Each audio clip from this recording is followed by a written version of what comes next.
Hello viewers, welcome to our channel. నేను మీ Charan Parimi. Satyavedu TDP MLA కేసులో ఇప్పుడు మళ్ళీ ఊహించని నిజాలు బయటకు వచ్చాయి.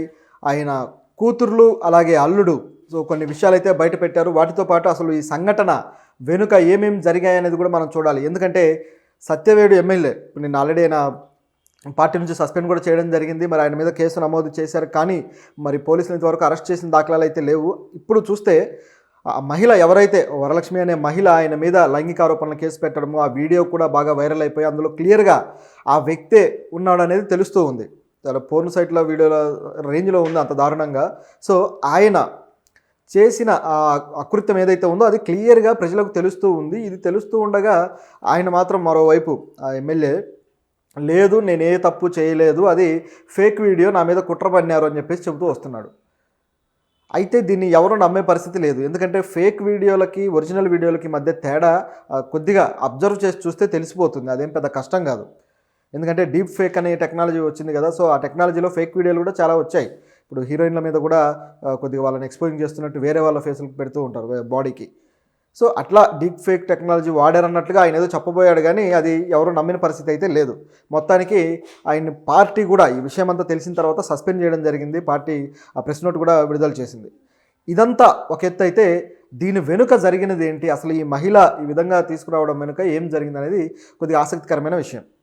ఆవిడ మామూలుగా అయితే మండల స్థాయి నాయకురాలు, తర్వాత జిల్లా స్థాయి నాయకురాలుగా కూడా ఎదిగారు. సో ఈ క్రమంలో ఆ వరలక్ష్మి అనే ఆవిడ ఆయనకి మంచి సన్నిహితురాలుగా ఉండి ఎలక్షన్లో ప్రచారం చేయడం కావచ్చు, ఈ విధంగా బాధ్యతలన్నీ చేస్తూ వస్తున్నారు.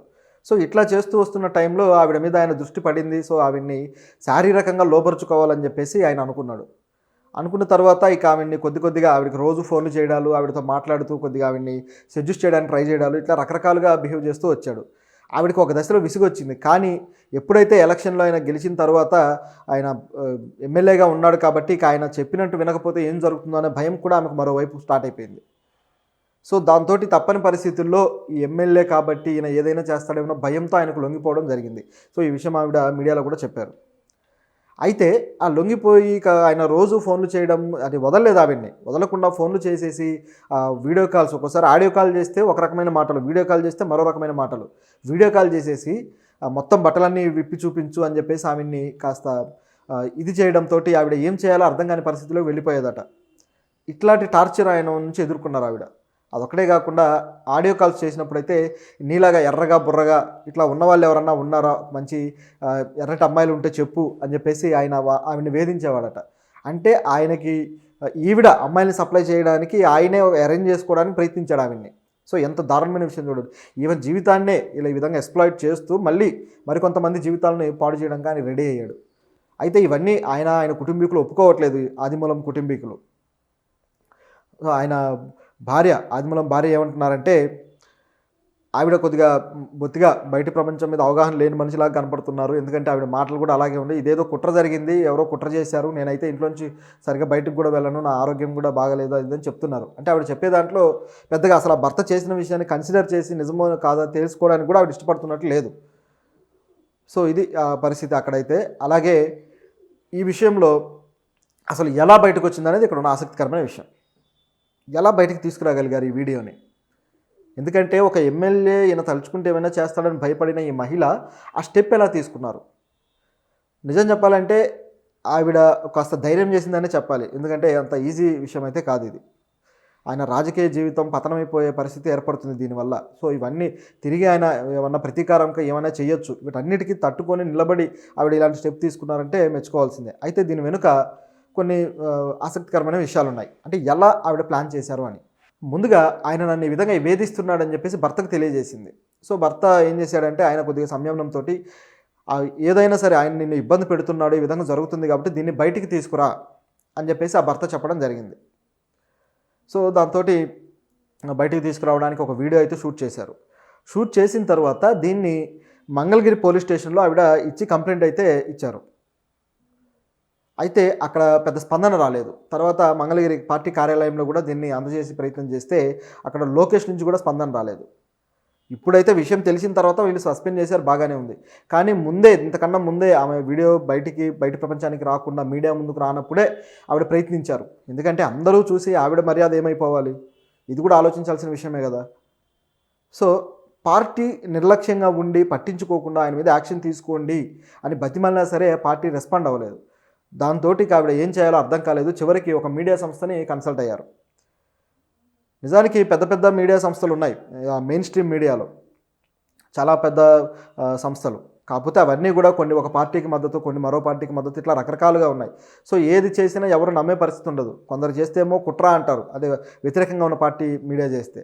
అదే సొంతంగా ఉన్న పార్టీ అయితే అసలే చేయదు. ఆవిడని మభ్యపెట్టి ఏదో ఒకటి చేసి ఉన్న ప్రూఫ్లు కూడా లేకుండా చేయొచ్చు, లేదా వాళ్ళే బెదిరింపులకు పాల్పడవచ్చు, ఏమైనా జరగచ్చు. ఈ రోజుల్లో మీడియా కూడా కొంతమంది వేరే విధంగా దాన్ని దందాలాగా నడిపిస్తున్న రోజులు ఈ రోజుల్లో. సో ఇటువంటి పరిస్థితుల్లో కాస్త నిజాయితీగా ఉంది అని భావించిన ఒక మీడియా సంస్థకి ఆవిడ ఎవరినైతే నమ్మారో ఆవిడకి వాళ్ళకి ఇచ్చారు. సో వాళ్ళు కూడా రెస్పాండ్ అయ్యి ఇమీడియట్గా దాన్ని ఒక మంచి సంచలనమైన న్యూస్గా తీసుకురావడం జరిగింది. దాంతో ఆయన బండారం అంతా కూడా బయటపడింది. ఇది ఇక్కడ జరిగిన సంఘటన. సో ఇందులో ఆయన ఫేస్ క్లియర్గా తెలుస్తూనే ఉంది, ఆయన చేస్తున్న అకృత్యం క్లియర్గా తెలుస్తూనే ఉంది. ఏమాత్రం ఇందులో ఫేక్ అనడానికి ఛాన్సే లేకుండా పోయింది. సో అది ఇచ్చిన తర్వాత ఆవిడ తన బాధంతా చెప్పుకుంటున్నారు, ఇట్లా నన్ను ఇబ్బంది పెట్టాడు, దీంతోపాటు అనేక మంది మహిళల్ని ఈ విధంగా వేధిస్తూ ఉన్నాడు, అనేక మంది ఆడపిల్లలు ఈయన వల్ల బలి అవుతున్నారు అని చెప్పేసి. సో సత్యవేడు ఎమ్మెల్యే ఎంత దుర్మార్గంగా చేస్తూ వస్తున్నాడో, వచ్చి గట్టిగా 3 నెలలే. ఈ 3 నెలల్లోనే ఇంత స్టోరీ జరిగింది అంటే గతంలో మరి ఈయన జీవితం ఏ విధంగా సాగింది అనేది కూడా గమనించాలి అయితే. ఎందుకంటే ఒక్క రోజులో వచ్చే బుద్ధులు కావివి. ఒక వ్యక్తికి అధికారం రాగానే మారిపోతాడు అనేది వాస్తవమే, అయినా అది ఈ స్థాయిలో కాదు. ముందు నుంచి ఆ వ్యక్తిలో బ్యాడ్ హ్యాబిట్ ఉంటేనే అది ఇక్కడ రిఫ్లెక్ట్ అవుతూ ఉంటుంది. కాబట్టి అది మొత్తం అసలు అతని రాజకీయ జీవితాన్ని పరిశీలించాల్సిన అవసరం కూడా ఉంది. అప్పుడు కానీ ఎంతమంది అన్యాయానికి గురయ్యారో తెలియదు. సో ఇదొక యాంగిల్ అయితే. ఇందులో మరొక విషయం గమనించాలి.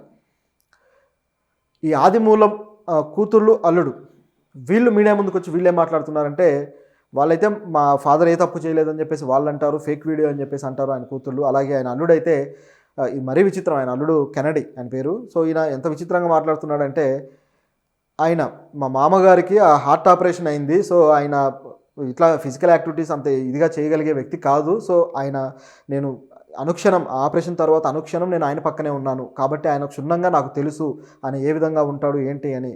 సో ఇది ఫేక్, వీళ్ళు ఎవరో కావాలని ఆ వీడియో డిజైన్ చేశారు తప్పితే ఆయన తప్పు ఎటువంటిది లేదు ఇందులో అని చెప్పేసి అతను మాట్లాడుతున్నాడు. అంత క్లియర్గా తెలుస్తూ ఉంటే ఈ మాటలన్నీ ఏంటి? మరి ఆవిడ మీద కూడా కొత్తగా ఆరోపణలు మళ్ళీ. సో ఆ మహిళను ఏమంటున్నాడంటే, ఆవిడ కూతురు వయసు ఉంటుంది, అలాంటి వ్యక్తి మీద ఆయన ఎందుకు అలా చేస్తాడు, కూతురు వయసు ఉన్న వ్యక్తి ఆయన మీద ఇలా ఆరోపణలు చేయడం ముమ్మాటికి తప్పే అని చెప్పేసి తిరిగి ఆవిడని విమర్శిస్తున్నాడు. ఒక మహిళకి ఈ విధంగా జరిగితే అది నిజమా కాదని తెలుసుకునే పని కూడా లేదు కోర్టులు తేలుస్తాయి, మేము దీని మీద రివర్స్ కేసేస్తామనే ధైర్యం కూడా లేదు వీళ్ళకి. ఊరికే వచ్చి మీడియా ముందు మాట్లాడడం ఎందుకు? డైరెక్ట్గా పోలీస్ స్టేషన్కి వెళ్ళి కేసే పెట్టచ్చు కదా, పరువు నష్టం కేసు వేయచ్చు కదా, అక్కడ తేలుస్తారు కదా. లేదంటే వీడియోను ఫోరెన్సిక్ పంపించండి తేలిపోతుంది అని చెప్పచ్చు కదా. ఇవన్నీ చెప్పరు, చెబితే దొరికిపోతారు కాబట్టి.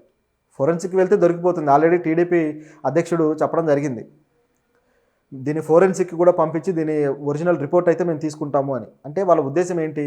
ఫోరెన్సిక్లో ఖచ్చితంగా తెలుస్తుంది, సో ఈయన మీద మేము తీసుకున్న యాక్షన్ సరైనదే అని పార్టీ కూడా చెప్పడానికి ప్రయత్నిస్తుంది. అంటే ఈయనని డిజోన్ చేసుకోవడానికి పార్టీ ఇప్పుడు డిసైడ్ అయింది. ఇంత సంఘటన జరిగిన తర్వాత ఇన్ని రోజులు ఎక్కడికి పోయారు మీరంతా? ఆవిడ మంగళగిరిలో పార్టీ కార్యాలయానికి కంప్లైంట్ ఇచ్చినప్పుడు మీరు యాక్షన్ తీసుకోవాలి కదా. కనీసం ఒక వీడియో ప్రూఫ్తో వచ్చింది, ఆవిడ ఊరికే వచ్చి ఆరోపణలు చేయలేదు. వీడియో ప్రూఫ్తో వచ్చినప్పుడు ఇది వాస్తవమా కాదని చూడొద్దా? అంటే పార్టీ ఎమ్మెల్యేలు అయితే చాలు, ఇక వాళ్ళకి అన్ని రకాల రక్షణ కల్పించేస్తారా? అంటే మీడియాలో న్యూస్ అయిన తర్వాత భయపడిపోయి ఇమీడియట్గా మీరు ఇలాంటి చర్య తీసుకున్నారు. అంటే ఇప్పటిదాకా వైసీపీ నాయకులని ఇష్టం వచ్చినట్టు దునుమాడి ఇప్పుడు మన దగ్గర జరిగేసరికి డిజోన్ చేసుకోవడం, ఇది ఇక్కడ కనబడుతున్నది. అధికారాన్ని ఉపయోగించుకుని ఆయన అలా చేశాడు కదా. సో పార్టీ ఖచ్చితంగా బాధ్యత అయితే తీసుకోవాలి. అలాగే ఈ వ్యక్తి కూడా ఎస్సీ కాన్స్టిట్యున్సీ నుంచి ఎమ్మెల్యేగా వచ్చిన వ్యక్తి తన సాటి ఎవరైతే వర్గం ఉందో కమ్యూనిటీ, సో వీళ్ళకి ఏ విధంగా డెవలప్ చేయాలి, అభివృద్ధి కుంటుపడిపోయింది, వీళ్ళని ఎలా బాగు చేయాలి అనేది రాజ్యాంగం ఇచ్చిన హక్కులను ఆ విధంగా ఉపయోగించాల్సింది పోయి, అలాంటి కాన్స్టిట్యున్సీ నుంచి గెలిచిన వ్యక్తులు ఈ విధంగా మారిపోవడం, ఈ విధంగా ప్రవర్తించడం అంటే వాళ్లకు నమ్ముకొని వాళ్ళ చుట్టూ తిరిగి ఓట్లు వేసి గెలిపించిన వాళ్ళ వర్గం ఎవరైతే ఉంటారో వీళ్ళకి అన్యాయం చేయడం. సామాన్య ప్రజలకు అన్యాయం అనేది ఎలాగో జరుగుతూనే ఉంటుంది, కానీ కింది స్థాయి నుంచి నాయకులుగా ఎదిగిన వాళ్ళు ఈ విధంగా మారిపోతే చివరికి వ్యవస్థ ఎటుపోతుందో అర్థం కాని పరిస్థితి ఏర్పడుతుంది. సో ముఖ్యంగా ఈయనకైతే మరి కోర్టు సీరియస్గా తీసుకొని శిక్ష విధించకపోతే ఇప్పటికీ ఎమ్మెల్యేగానే ఉన్నారు. పార్టీ సస్పెండ్ అయితే చేసి ఉండొచ్చు కానీ ఎమ్మెల్యేగానే ఉన్నారు. కాబట్టి ఇది ఆయనకున్న ఏదైతే పవర్ ఉందో ఆ పవర్ను ఉపయోగించుకొని వాళ్ళని ఇబ్బంది పెట్టే అవకాశం ఉంది. కాబట్టి పోలీసులు దీని మీద యాక్షన్